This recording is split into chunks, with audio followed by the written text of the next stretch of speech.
ભાગવતમ સ્કંદ 3 અધ્યાય 19 દૈત્ય હિરણ્યાક્ષનો વધ શ્લોક સંખ્યા 27. શિટોશયાનમ તમકુંથવર્ચસમ કરાલગ્રંસ્તમ પરિડસ્થદચ્છદમ અજાડયો વીક્ષ્ય સસંસુરાગતા અહો ઇમામ કો नु लभेत संस्थितिम. शब्दार्थ अनुवाद અને ભાવાર્થ इस डिवाइन ग्रेस एसी भक्ति वेदांत स्वामी श्रील प्रभुपाद द्वारा. श्रील प्रभुपाद की जय.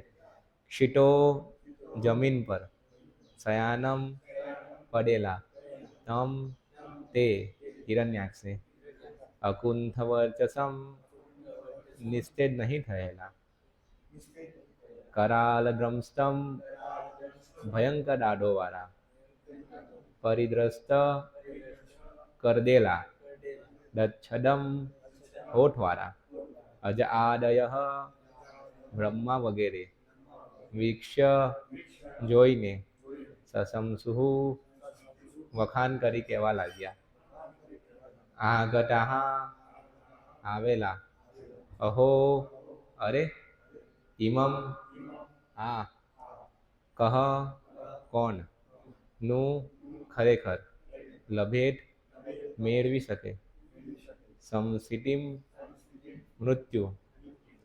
અનુવાદ. ભયંકર દાઢોવાળા હોઠ કરદીને જમીન પર પડેલા તે અસુરને જોવા માટે બ્રહ્માજી વગેરે આવ્યા. તેના મુખ પરનું તેજ હજી વિલાયું ન હતું. બ્રહ્માજીએ પ્રશંસા કરી કહ્યું, અહો, આવા મંગલમય મૃત્યુને કોણ પામી શકે? ભાવાર્થ. અસુર મરણ પામ્યો હતો, છતાં તેના દેહનું તેજ વિલાઈ ગયું ન હતું. આ બહુ વિચિત્ર છે, કારણ કે જ્યારે મનુષ્ય કે પ્રાણીનું મૃત્યુ થાય છે ત્યારે શરીર તરત જ ફીક્કું પડે છે અને ધીમે ધીમે તેનું તેજ ઝાંખું પડે છે અને તે સડવા લાગે છે. પરંતુ અહીં હિરણ્યાક્ષ મરેલો પડ્યો હતો, છતાં તેનો દેહ નિસ્તેજ થયો ન હતો, કારણ કે પરમાત્મા ભગવાને તેના દેહને સ્પર્શ કર્યો હતો. જ્યાં સુધી ચેતનાત્મા વિદ્યમાન હોય ત્યાં સુધી જ શરીરનું તેજ જળવાઈ રહે છે. અસુરનો આત્મા તેના દેહમાંથી જતો રહ્યો હતો, છતાં પરમ ચેતન આત્માએ તેના દેહને સ્પર્શ કર્યો હતો, તેથી તેના દેહનું તેજ ઝાંખું થયું ન હતું. વ્યક્તિગત આત્મા ભગવાનથી ભિન્ન છે. દેહ છોડતી વખતે જે ભગવાનના દર્શન કરે છે તે ખરેખર બહુ ભાગ્યશાળી હોય છે, અને તેથી જ બ્રહ્માની દેવોએ અસુરના મૃત્યુની પ્રશંસા કરી. ઓમ અજ્ઞાનતિમિરન્ધસ્ય જ્ઞાનાંજનશલાકયા ચક્ષુરુન્મિલિतं येन તસ્મૈ શ્રી ગુરુવે નમઃ. વંદેહં શ્રી ગુરુ સિદ્ધફલકમલં શ્રી ગુરું વૈષ્ણવં શ્રી રૂપં સમ્પ્રજાतं સાગર રઘુનાથાન્વિतं तं સજીવં સાદ્વૈतं સાવધૂतं પરિજન સહિतं કૃષ્ણ ચૈતન્ય દેવં કૃષ્ણ પાદાન સહગન લલિતાશ્રી શાખાન્વિતાંસ. હે કૃષ્ણ કરુણા સિંધુ દીનબંધુ જગતપતિ ગોપી ગોપિકા કાંત રાધા કાંત નમસ્તુતે તપ્ત કાંચન ગૌરાંગી વૃંદાવનેશ્વરી વૃષભાનુસુતે દેવી પ્ರಣમામિ હરિપ્રિય.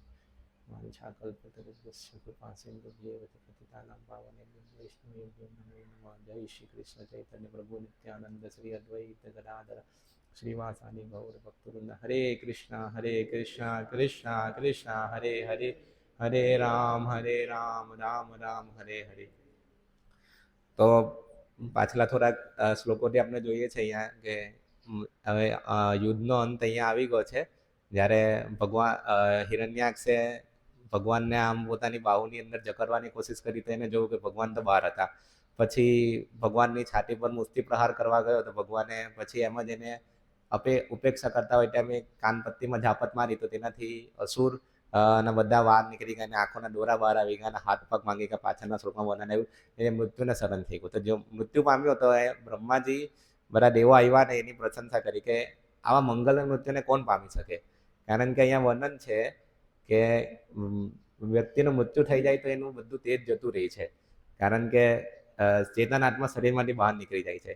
એટલે આ બહુ એક અગત્યનો પોઈન્ટ છે કે જ્યાં સુધી આત્મા આપણા શરીરની અંદર છે ત્યાં સુધી જ શરીરની વેલ્યુ રહી છે. જો આત્મા શરીરમાંથી નીકળી જાય છે તો આજે શરીર જે પંચ મહાભૂતોનું બનેલું છે, પૃથ્વી જળ અગ્નિ વાયુ ને આકાશ, મન બુદ્ધિ ને અહંકાર, તો જે પંચ મહાભૂતોનું શરીર આખું વિલીન થઈ જાય છે, તો એની કોઈ વેલ્યુ રહેતી નથી. એનું વર્ણન આવે છે કે કાં તો બારી નાખે તો રાખ બની જાય છે, કાં તો પછી વિસ્થામાં કન્વર્ટ થઈ જાય છે, ક્યાં પછી એનું કીડા ખાઈ જાય છે. તો શરીરની આવી ગતિ છે જે શરીર માટે આપણે આખું આપણે પોતાને શરીર સમજીને આખી જિંદગી મનુષ્ય જન્મ મળ્યો તેને વેડફીને એ કરીએ છીએ, તો તે જ શરીર માંથી જો આત્મા નીકળી જાય છે તો એની કોઈ વેલ્યુ રહેતી નથી.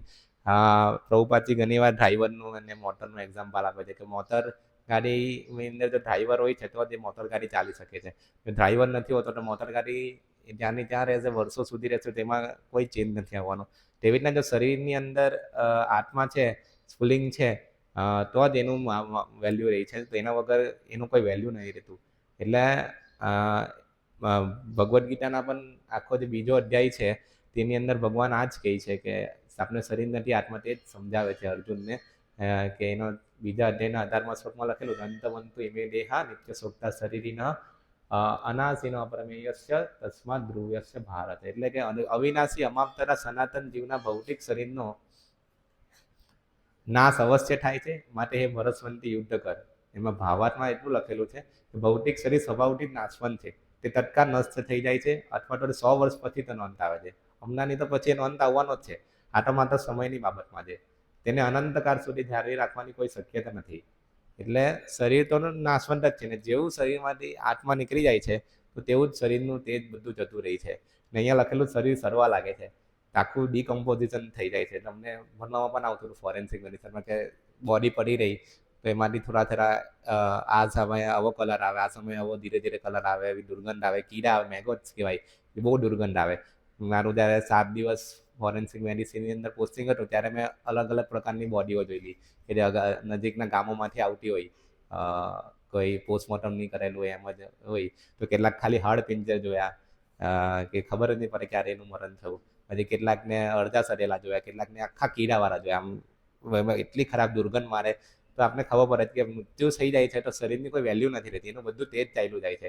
આમાં લખેલું શરીર મનુષ્ય કે પ્રાણીનું મૃત્યુ થાય છે કે શરીર તરત જ ફીક્કું પડે છે અને તેનું તેજ ધીમે ધીમે ઝાંખું પડે છે.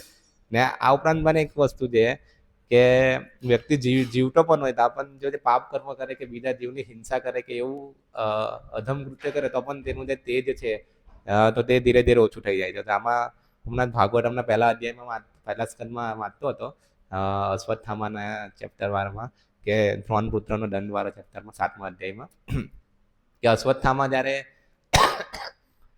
પ્રભુપાદ લખે ઇન્ફન્ટિસાઇડ, એટલે જે 5 પાંડવોના 5 પુત્રોનો વધ કરી રહી છે, આવું આતતાઈ જેવું કાર્ય કરે છે, તો ઓલરેડી એનું તેજ ઝાંખું થઈ જાય છે.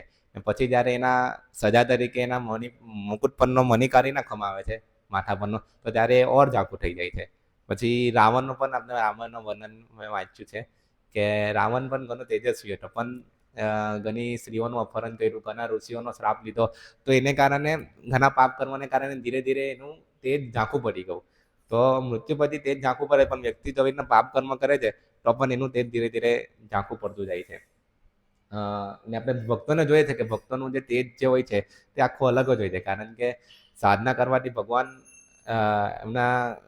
ભગવાન હૃદયમાં ધીરે ધીરે પ્રગટ થાય છે અને ચેતો દર્પણ માર્જન થાય છે. અને અંદરનું જે હૃદય શુદ્ધ થાય છે તો જે આપણી જે નેચરલ સુંદરતા છે તે બહાર આવે છે, તેનું તેજ આવે છે. તો આ પણ એક પોઈન્ટ હતો. પછી બીજો પોઈન્ટ અહીંયા એ છે કે આ જે અસુર જે છે તે જે મૃત્યુ પામ્યો તો તેના દેહનું તેજ ઝાંખું નહીં થયું. તેનું એક કારણ આપેલું છે કે જ્યાં સુધી અસુરનો આત્મા તેના દેહમાંથી જતો રહ્યો છતાં પરમ ચેતન આત્માએ તેના દેહને સ્પર્શ કર્યો હતો, તેથી તેના દેહનું તેજ ઝાંખું થયું ન હતું. તો આ પણ બહુ એક ઇમ્પોર્ટન્ટ પોઈન્ટ છે કે ભગવાનને અસુરના દેહને સ્પર્શ કર્યો, તેની સાથે મૃત્યુ આમાં આગળમાં વર્ણન આવે છે કે દિતિના પુત્રોમાંના મુકુટમણીએ ભગવાનનું મુખ જોતા જોતા પોતાના નાશવંત દેહનો ત્યાગ કર્યો. એટલે ભગવાનના દર્શન કરતા કરતા અને ભગવાનના દેહને સ્પર્શ કરીને એને પોતાના શરીરનો ત્યાગ કર્યો. એટલે બ્રહ્માજી બધા આમાં કીધું કે અહો આવા મંગલમય મૃત્યુને કોણ પામી શકે. તો આ પણ એક મંગલમય મૃત્યુ છે કે ભગવાનનું કઈ રીતના અંત સમયે ભગવાનનું દર્શન કરવું, કે અંત સમયે ભગવાનનું સ્મરણ કરવું, અંત સમયે ભગવાનના દેહને સ્પર્શ થયો હોય, કે ભક્તોના સંઘની અંદર કીર્તન ચાલતું હોય, કે આવી રીતના મંદિરમાં કે ગમે તે રીતે દેહ ત્યાગ થાય છે, તો તે આપણે જોઈએ છે કે ઘણું મંગલમય મૃત્યુ છે. બાકી અત્યારે આપણે જોઈએ છે કે ઘણા લોકોનું છેલ્લે અંત સમયે આઈસીયુમાં મૃત્યુ થાય છે. એમાં નાકમાં નળી નાખેલી હોય છે, મોંમાં નળી નાખેલી હોય છે, પિશાબની નળી નાખેલી હોય છે, ઘણી સોયો નાખેલી હોય છે હાથમાં. તે વ્યક્તિ કંઈ બોલી નહીં શકતો, એનું જે મૃત્યુ થાય છે તે એકદમ અમંગલમય મૃત્યુ છે. તો એને ખબર જ નથી કે એની ચેતના કેવી છે. તો આવા મૃત્યુનું કોઈ વેલ્યુ નથી. પરંતુ જો ભક્તોના સંઘની અંદર હોય, કીર્તન ચાલતું હોય, કે ભગવાનનું સ્મરણ થતું હોય, આપણે તો કદાચ એટલા ભાગ્યશાળી ની પણ બની શકીએ કે ભગવાનના દર્શન કરીએ અંત સમયે, કે ભગવાનના દેહનો સ્પર્શ કરે સાક્ષાત. તો એવા ભાગ્યશાળી નથી, પણ ભગવાનનું સ્મરણ કરતાં કરતાં આપણે દેહ ત્યાગ કરીએ તો તે બહુ અગત્યનું છે. આપણે આખું જે સાધના કરીએ છીએ, સાધના ભક્તિ કરીએ છીએ, તેનું એક જ એ છે કે આપણે અંત સમયે ભગવાનની નારાયણની સ્મૃતિ થાય. તે જ અહીંયા ભગવદ્ ગીતામાં પણ દર્શાવેલું છે કે 8મા અધ્યાયની અંદર કે અંતકાલે ચ મામેવ સ્મરણ મુક્ત્વા કલેવરમ, એ શ્લોકની અંદર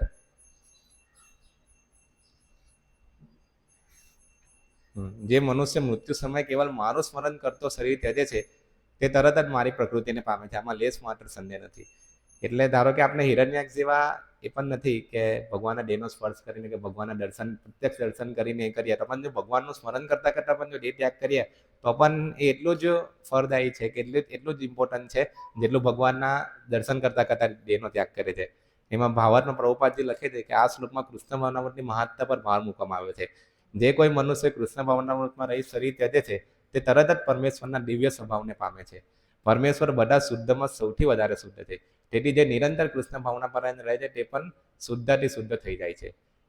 સ્મરણ શબ્દ મહત્વપૂર્ણ છે. જેને ભક્તિભરી સેવા મારફત કૃષ્ણ ભાવનામૃતની સાધના કરી નથી એવા અશુદ્ધ જીવથી શ્રી કૃષ્ણનું સ્મરણ થઈ શકતું નથી. એટલે જ આ માટે જ મનુષ્ય જીવનના પ્રારંભથી જ કૃષ્ણ ભક્તિનો અભ્યાસ કરવો જોઈએ. એટલે ઘણા લોકો કહેતા હોય છે કે ભાઈ અંત સમયે ભગવાને કીધું છે કે અંત સમયે સ્મરણ કર, ત્યારે કરી લઈશું, અત્યારે એન્જોય કરીએ નહીં. પરંતુ અહીંયા પ્રભુપાદજી તાત્પર્યમાં લખે છે કે આખું જીવન પર જો આપણે એન્જોયમેન્ટ કરીએ તો અંત સમયે આપણે ભગવાનનું સ્મરણ નથી થવાનું. અંત સમય પણ આપણે એ જ એન્જોયમેન્ટનું ચિંતન થશે ને. એની આપણે બધી કપિલદેવ ભગવાન વર્ણન કરે છે કે મૃત્યુ સમયે આપની બહુ ખરાબ હાલત હોય છે ને જે યમદૂતો એવા જે વિકરાળ હોય છે, તો એને આપણે ભગવાનનું સ્મરણ નથી કરી શકવાના. તો આજે મૃત્યુ છે તે એક પરીક્ષા સમાન છે કે વ્યક્તિ આખું જીવન શું કરે છે તો તે જ એને અંત સમયે યાદ આવશે. મૃત્યુ સમયે આખું જિંદગી એન્જોયમેન્ટ કર્યું હોય તો મૃત્યુ સમય પણ એન્જોયમેન્ટ યાદ આવશે, તો એ ભગવાનનું સ્મરણ નથી કરી શકવાનું. એટલે અત્યારે આપણે જે સ્મરણ કરીએ તે બહુ ઇમ્પોર્ટન્ટ છે. બીજું કે મુકુંદમાલા સ્ત્રોતમાં જ વર્ણન છે, જે રાજા કુલશેખર પ્રાર્થના કરે છે કે કૃષ્ણ ત્વદીય પાદ પંકજ પંજરાતમ અદ્યૈવ મે વિશતુ માનસ રાજ હંસ પ્રાણ પ્રયાણ સમયે કફવાત પિત્ત કંથાવરોદન વિદૌ સ્મરણ કુટસ્થુદે. એટલે આનું જે અનુવાદ છે,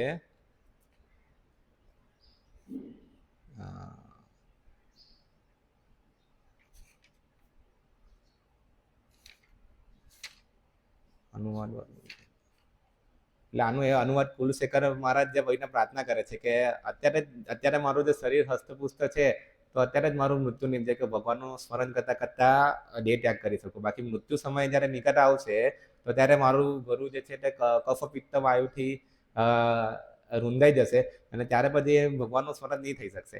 એટલે કુલશેખર મહારાજ આવી રીતના બહુ સુંદર પ્રાર્થના કરે છે કે જ્યારે અત્યારે જ મારું મૃત્યુ થાય કે જેથી હું ભગવાનનું મારું મન અત્યારે માનસ અંશ છે, જે મારું મન તમારી અંદર ચરણ કમળની અંદર દ્રઢ રહી અને હું તમારું સ્મરણ કરતાં કરતાં મૃત્યુ પામી શકું. બાકી તો મૃત્યુ સમયે આપને વિચારીએ કે ભગવાનનું યોગ્ય રીતે સ્મરણ કરી શકશું તો એ બહુ પોસિબલ, બહુ અઘરું છે. અને બીજું ભગવાન એના પછીના શ્લોકમાં કહે છે કે જે જેવા ભાવમાં મૃત્યુ જેવા સ્મરણ કરે છે મૃત્યુ સમયે તેવો જ ભાવને એ પામે છે. તો આપણે મૃત્યુ સમયે જો બીજું કંઈ ઇન્દ્રિય તૃપ્તિનું સ્મરણ કરશું, એ 1% પણ જો ઇન્દ્રિય તૃપ્તિની ડિઝાયર બાકી રહી ગયો હશે તો પછી આપણે ભગવાનનું સ્મરણ કરતાં એ વિક્ષેપ આપશે. અને પછી એના પછીના શ્લોકમાં 8મા અધ્યાયના 7મા શ્લોકમાં કહે છે, તેથી હે અર્જુન, તારે સદા કૃષ્ણ રૂપમાં રહેલા મારું ચિંતન કરતા રહેવું અને તે સાથે જ યુદ્ધ કરવાનું તારું નિર્ધારિત કર્તવ્ય પણ કરવું. તારા કાર્યનું મને સમર્પણ કરી અને તારા મન તથા બુદ્ધિને મારામાં સ્થિર કરીને તું નિશ્ચિતપણે મને પ્રાપ્ત કરી શકીશ. ને 8મા શ્લોકમાં, હે પાર્થ, જે મનુષ્ય પોતાના મનને મારું સ્મરણ કરવામાં સદા મગ્ન રાખીને અવિચર ભાવથી પૂર્ણ પુરુષોત્તમ પરમેશ્વર રૂપે મારું ધ્યાન કરે છે તે નિશ્ચિતપણે મને પ્રાપ્ત કરે છે. તો આ જ પ્રોસેસ છે કે આપણે જે અંતે નારાયણ સ્મૃતિ જે કહેવાય છે તો તે કરવા માટે ઘણો પ્રયાસ કરવો જોઈએ. હાલાકી ભગવાનનું નામ બહુ પવિત્ર છે. આની અંદર તો ખાલી ભગવાન ઘણા દયાળુ છે. ખાલી ભગવાનના દેહનું દર્શન થયું અને એમનો સ્પર્શ થયો તેનાથી પણ એમનું મૃત્યુ જે છે હિરણ્યાક્ષ તો બહુ મંગળમય થઈ ગયું. આપણે ઘણી વાર આપણે સાંભળ્યું છે કે મહાભારતની અંદર પણ જે યોદ્ધાઓ છે તે ભગવાનનું દર્શન કરીને અંતે મૃત્યુ પામ્યા હતા તે બધાની મુક્તિ થઈ ગઈ. પછી જે દંતવક્ર છે, શિશુપાલ છે, તે લોકો ઈર્ષ્યા ભાવમાં કંસ બધા ઈર્ષ્યા ભાવમાં ભગવાનનું સ્મરણ કરતા હતા. તો એનું પણ વર્ણન આવે છે કે ગમે તે રીતે આપણે ભગવાનનું જો સ્મરણ કરીએ, સાતમા સ્કંદના પહેલા અધ્યાયના 30મા શ્લોકમાં વર્ણન આવે છે કે કામાદ દ્વેષાત સ્નેહાત તથા ભક્તેશ્વરે મનઃ આવેશ્ય તદધમ હિત્વા બહવ તદ ગતિમ ગતા. મહાધ્યાનથી કૃષ્ણના મનન માત્રથી અને પાપમય પ્રવૃત્તિઓનો ત્યાગ કરીને ઘણા લોકોએ મુક્તિ પ્રાપ્ત કરી છે. કામવૃત્તિથી, વેરભાવથી, ભયથી, પ્રેમથી કે ભક્તિને લીધે આ ઊંડું ધ્યાન હોઈ શકે. હવે હું સમજાવીશ કે વ્યક્તિ પોતાના મનને માટે કૃષ્ણ પર કેન્દ્રિત કરીને સી રીતે કૃષ્ણની કરુણા મેળવી શકે છે. એટલે અહીંયા કામાત, ક્રોધાત, ભયાત, લોભાત એટલે કોઈ કામથી, વેરથી કે ભયથી પણ જો ભગવાનનું સ્મરણ કરે છે તો પણ એને ઘણું લાભદાયી નીવડે છે. તો આમાં પ્રભુપાદજી એકવાર એક્ઝામ્પલ કૃષ્ણ બુકમાં લખે છે કે જે પૂતના હતી તે તો ભગવાનને વિપરીત હેતુથી ભગવાનને મારી નાખવા માટે આવેલી હતી શિશુ કૃષ્ણને, પરંતુ ભગવાને પણ એને માતા સમજીને મુક્તિ આપી. તો જો એ વ્યક્તિ કૃષ્ણને ભોગ અર્પણ કરે છે કે ભગવાનને આવી રીતના સેવા કરે છે તો તેની તો શું ગતિ થશે. પ્રભુપાદજી આવું કમ્પેરિઝન કરીને એવું લખે છે. એટલે આપણે ભગવાનનું પોઝિટિવ ભાવમાં જો ચિંતન કરીએ તો એનું બહુ મોટું એ છે. બીજું આપણે 6ઠ્ઠા સ્કંદની અંદર પાછું વર્ણન આવે છે અજામિલની કથામાં કે અજામિલે તેના સર્વ પાપ કર્મોનું પ્રાયશ્ચિત કર્યું જ છે. નારાયણ નારાયણ પુકાર્યું તો એ તો નામાભાસ સ્ટેટમાં પુકાર્યું. ભગવાનનું નામ લેવાની દ્રષ્ટિથી નહીં પુકાર્યું, પરંતુ નામાભાસ અવસમયનાથ પુત્રને પુકાર્યું. તો તેના અસહાય દશામાં નારાયણના પુનિત નામનું સંકીર્તન કર્યું. તેથી ખરેખર તો તેને માત્ર એક જન્મમાં કરેલા પાપો માટેનું જ નહીં, પરંતુ લાખો જન્મમાં કરેલા પાપોનું પણ પ્રાયશ્ચિત કર્યું. તેને શુદ્ધ ભાવે કીર્તન કર્યું ન હતું, છતાં અનાયાસે નામોચ્ચાર કરેલ. તેથી તે હવે શુદ્ધ થયો છે અને મુક્તિને પાત્ર બન્યો છે. એની અંદર આગળ પણ બહુ વર્ણન આવે છે ભગવાનના નામનું કે ભગવાનના પુનિત નામનું સંકીર્તન બીજા કોઈના સાંકેતિક નામ તરીકે આડકતરી રીતે, મજાકમાં, સંગીતના મનોરંજનમાં કે ઉપેક્ષાપૂર્વક પણ જે માણસ કરે છે તે અસીમ પાપોના ફળોમાંથી તરત જ મુક્ત બની જાય છે. ઘરના છાપરેથી નીચે પડવાથી, રસ્તા ઉપર પ્રવાસ કરતા લપસી પડવાથી અને હાડકા ભાંગવાથી, સર્પના દંશી, સંતાપ કે ખૂબ તાવથી પીડાઈને કે હથિયારથી ઈજા પામવા જેવા આકસ્મિક દુર્ભાગ્યને કારણે મૃત્યુ પામતા પહેલા માણસ જો હરિના પુનિત નામનું કીર્તન કરે તો તે પાપી હોવા છતાં નરકમાં પડવાથી બચી જાય છે. તો આટલું ઇમ્પોર્ટન્ટ છે ભગવાનનું નામની આટલી વેલ્યુ છે. તો આપણે સમજવું જોઈએ કે આપણે તો બની શકે ભગવાનના દર્શન કરવા ને સ્પર્શ કરવા એટલા એ નથી આપણે મૃત્યુ સમયે, પણ જો ભગવાનનું સ્મરણ કરતા કરતા જો આપણું મૃત્યુ થશે તો એ ઘણું મંગળમય છે. આની અંદર વર્ણન છે કે ભગવાનના દેહનો સ્પર્શ થયો અને ભગવાનના દર્શન થયા તો તે એટલે એના દેહનું તેજ પણ ઝાંખું નહીં પડ્યું. એટલે બ્રહ્માજીને બધા દેવો આવે ને આવી રીતના આશ્ચર્ય થાય કે ઓહો કે આનંદ અસુર છે તો પણ આનું મૃત્યુ આવી રીતના થયું છે. ઘણા બધા અસુરો છે તે આપણે જોઈએ છે કે ભગવાન દ્વારા મૃત્યુ પામે તો તેમની મુક્તિ થઈ જાય છે. તો આપણે આના પરથી એ લઈ શકીએ કે અંત સમય જે અંતે નારાયણ સ્મૃતિ છે તો તે કઈ રીતના કરી શકાય. એટલે રાજા કુલશેખર મહારાજને પહેલા કીધું કે એવી રીતે પ્રાર્થના કરે છે ને આપણે પણ આપણા જીવનને એવી રીતના ધારવું જોઈએ, રીડિંગ દ્વારા, સેવા દ્વારા, ચેન્ટિંગ દ્વારા, ભક્તોના સંઘ દ્વારા કે અંતે ભગવાન નારાયણની સ્મૃતિ કરી શકાય. સતત આપણે ભગવાનનું કથાનું શ્રવણ કરવું જોઈએ, ભાગવતમનું શ્રવણ કરવું જોઈએ. ભાગવતમના પહેલા સ્કંદની અંદર પ્રભુપાદજી એક તાત્પર્યમાં લખે છે કે જો વ્યક્તિ રેપ્ટ એટેન્શન એટલે એકદમ ધ્યાનપૂર્વક જો ભાગવતમને વાંચશે ને તો એને દરેક પાના પર ભગવાનનો સાક્ષાત્કાર થશે. આ ભાગવતમ આટલું અમૂલ્ય છે. જે પણ ભક્તો વારંવાર ભાગવતમનું 2 વાર, 5 વાર, 10 વાર ભાગવતમ વાંચ્યું છે આખું, તો એ લોકોને આપણે પૂછીએ તો એ લોકો ખબર પડે ધીરે ધીરે જેમને જેટલી વધારે વાંચ્યું તો એ લોકોને જ્યારે વધારે જેમ વાંચે તેમ વધારે નવું ને એમને દિવ્ય એની અંદર રસ મળતો જાય છે. તો મેં પણ પહેલી વાર વાંચ્યું, પછી બીજી વાર જ્યારે શરૂ કર્યું તો ત્યારે એની અંદર એમ થયું કે આ તો કંઈ અલગ, આ તો નવું જ છે, આ બહુ ઇન્ટરેસ્ટિંગ છે, પહેલી વખત વાંચવામાં છૂટી ગયું. એટલે જેમ આપણે ભાગવતમને ધ્યાનથી ને રેપ્ટ એટેન્શનથી વાંચવું તો જે ભગવાન છે તે આપને કરુણા કરશે અને આપણા હૃદયમાં જે કલમશ છે તે બધો દૂર કરશે ને તે અંત સમય આપણે નારાયણ સ્મૃતિ કરવા માટે બહુ મદદરૂપ થશે. આ બધી જે ભક્તિની પ્રોસેસ છે, પ્રભુપાદે જે આપણા આખો મોર્નિંગ પ્રોગ્રામ આપ્યો છે, મંગલા આરતી, પછી જપ, પછી રીડિંગ, પછી શ્રીમદ ભાગવતમનું એ ભક્તોનો સંઘ, મેઇન તો છે ભક્તોનો સંઘ. કારણ કે ચૈતન્ય મહાપ્રભુ એક શ્લોક અત્યારે હું ભૂલી ગયો પણ એમાં કહે છે કે જે વ્યક્તિ સ્ત્રીઓનો સંગ કરે છે અને સ્ત્રીઓમાં આસક્ત પુરુષોનો સંગ કરે છે ને તે જો આત્મ સાક્ષાત્કાર પામવાની ઈચ્છા હોય તો એને ભૂલી જવું જોઈએ અને એને તો આ તરત જ આત્મહત્યા કરી લેવી જોઈએ. કારણ કે આવા વ્યક્તિઓનો સંગ બહુ ખરાબ છે. પરંતુ આપણે કલયુગમાં જોઈએ છે કે બધા લોકો હવે 99% લોકો જે સ્ત્રીઓમાં જે આસક્ત છે તે આ વ્યક્તિઓનો સંગ કરે છે કાં તો સ્ત્રીઓનો સંગ કરે છે. એટલે અત્યારે કલયુગની અંદર રહીને ભક્તિ કરવી ને આવી રીતના અંતે નારાયણ સ્મૃતિ થઈ તેવું એ કરવું બહુ અઘરું છે. પણ ભક્તોના સંગમાં રહીને જો ભક્તિ કરશું તો જેમ શ્રીમદ ભાગવતમાં મને સતામ પ્રસંગાત્મક વીર્ય સંવિધો કે ભક્તોના સંગમાં રહીને ભગવાનની જે કથા છે તે જે કાન માટે અમૃત જીવન છે. તો તે આપણે અસરકારી નીકળશે ને એક ભવ ઔષધિ તરીકે આપણે કાર્ય કરશે. એટલે આ જ એક શ્લોકમાં મને કેટલાક પોઈન્ટ લાગ્યા કે જે આપણું શરીર જે છે તે તો નાશવંત છે, એની કોઈ વેલ્યુ નથી રહેવાની. જે પ્રભુપાદજી આ જ વાતને ઘણી વખત એમના પત્રોની અંદર, વાર્તાલાપોની અંદર, રૂમ કન્વર્ઝેશનની અંદર, બુકની અંદર એમ્ફસાઇઝ કરે છે કે આપણે શરીરમાંથી આપણા આત્મા, જે બહુ સિમ્પલ પ્રભુપાદજીના લેક્ચર હોય છે પણ એની અંદર બહુ ગહન શિક્ષા હોય છે. જેમ કે ગુરુ મહારાજના પણ લેક્ચર છે, હિન્દીમાં ગુરુ મહારાજ પ્રવચન આપે છે, તે સિમ્પલ હોય છે કે આપણે શરીરમાંથી આત્માથી આપણે ભક્તિ કરવી જોઈએ પણ એની અંદર બહુ ગહન અર્થ છુપાયેલા હોય છે. આપણે એનો ધ્યાનપૂર્વક શ્રવણ કરીએ તો આપણે એમ લાગે કે હા આ બહુ દિવ્ય વસ્તુ છે, આ બહુ દિવ્ય વાણી છે, તેને આપણા હૃદયની અંદર ધારણ કરવી જોઈએ. અને આવી રીતના જ આપણે જીવનને એવી રીતના ધારવું જોઈએ કે અંતે નારાયણ સ્મૃતિ કરી શકીએ તો આપણે આપણું પણ મૃત્યુ છે તે આવી રીતે મંગળમય મૃત્યુ થઈ શકે. હરે કૃષ્ણ. શ્રીમદ ભાગવતમ કી જય. શ્રીલ પ્રભુપાદ.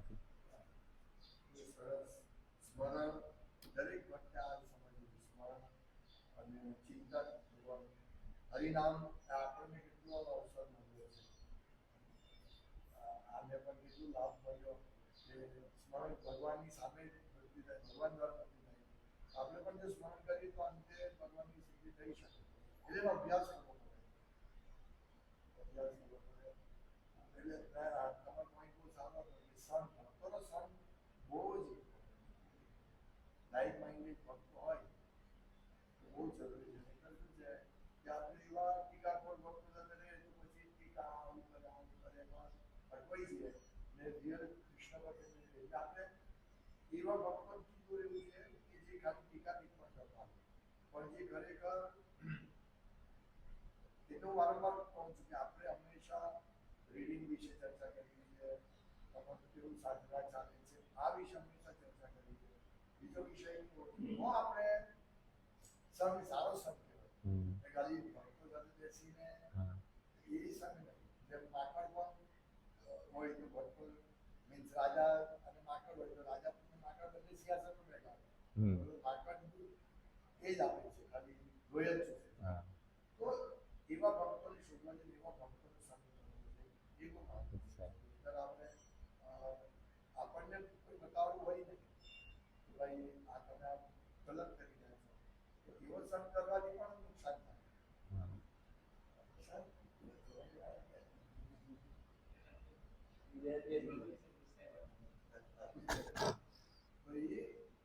इम्पोर्टेंट वो है कि अच्छे भक्तों का संग करना, भक्तों का संबंध से चेंजिंग करते हैं।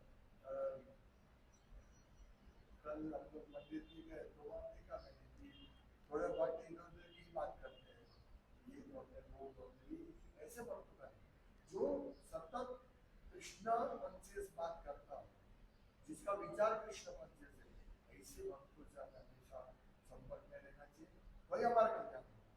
तो सिर्फ जैसे आपने बोला कि चैतन्य बाबू ने कहा कि असत्संग त्याग ही वैष्णव आचार, एक स्त्री संग